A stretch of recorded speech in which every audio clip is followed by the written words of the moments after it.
Hello everyone, welcome to Bing Lectures Learn SQL from Real Jobs.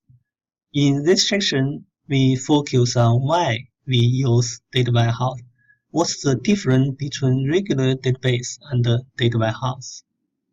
Traditional database build schemas based on business purpose. For example, in a retail project, we create database schema is HR, sales, production, purchasing.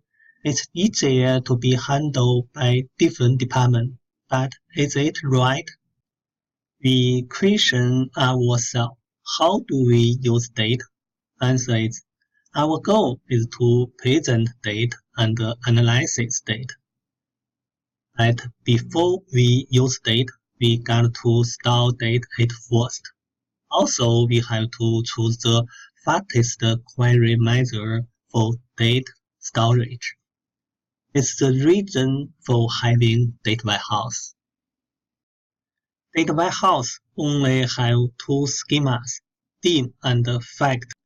When we select useful information, we can just use a few joins to achieve it. That improves the reporting performance dramatically. Here, we can take a look on the relationships at the regular database and the data warehouse.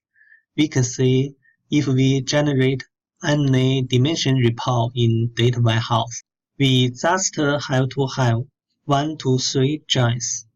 But if we generate a report from production information and sales information in traditional database, probably we have to have 10 joins.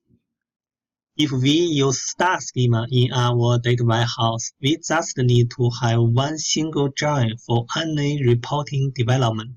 We can do denormalization to this data warehouse to change this snowflake schema to star schema.